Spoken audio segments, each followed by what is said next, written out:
Step 10 is about remaining aware. Having done all of this work on admitting we've got a problem, coming to believe it could get better, making a decision to turn our life and our will over, inventorying, sharing that inventory, recognizing the patterns and problems, humbly handing it over, listing the people we've harmed, making amends to them all, we're now in a different state. In the law of the 12 steps, there's a passage called the Promises, which talks about self-seeking will slip away. Situations that used to baffle us, we'll intuitively know how to resolve. Essentially, a friend of mine once said that a friend and mentor, Meredith, as a matter of fact, said that the 10 commandments could be regarded differently if preceded with when you are enlightened. When you are enlightened, thou shalt not kill. When you are enlightened, thou shalt not kill.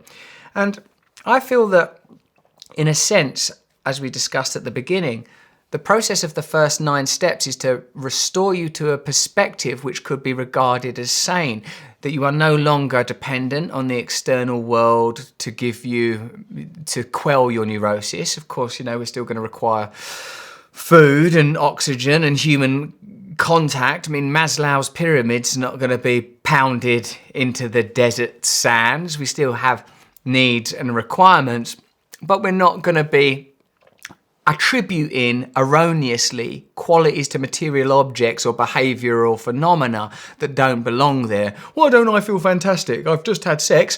Why aren't I feeling fulfilled? I've just been gambling. Why don't I feel replete? I've eaten a Findus crispy pancake, which is a type of frozen food you can get in my country, which is currently on my mind. Having got there, having recognised the proper perspective of reality, step 10 is about remaining there, remaining awake, because there will continue to be disturbances. There will continue, in my case, to be the magnetic pull back to bad behaviour, negative thinking, self-obsession, all these things when I wake up. I don't know about you, but I don't spring out of bed in the morning like, it's a new day, how best to serve the Lord. I'm like, oh God, what's going on? I sort of wake up as if I've slept in a car, like I'm surrounded by sort of chip wrappers and fag butts. Like, oh, right, mate. Destitute and derelict even in luxury. You can find dereliction anywhere. I've been privileged enough to be in 5-star hotels, but it's like I can see the paper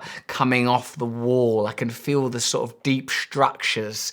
Like I can see the girders and concrete and steel, that everything's just a multi-story car park, really, just with a lick of paint here or there.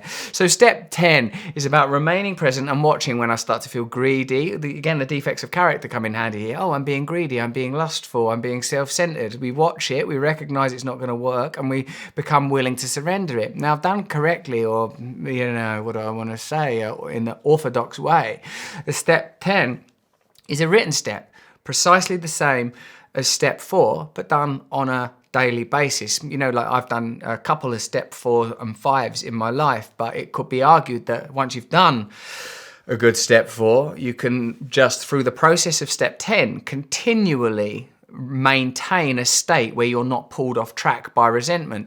You could do a thorough step 10 on a big issue. If somebody dies or breaks your heart, or you lose a job, some significant life-changing trauma. When you do a step 10 on it, it's not just one thing. It's every aspect of it. So myself for losing the job, the people for sacking me from the job, my partner because they think less of me because I've lost the job. You work every facet of it in the 4-column way as we have illustrated already. It's precisely the same structurally as a step 4, but just done, as it says in the step, promptly.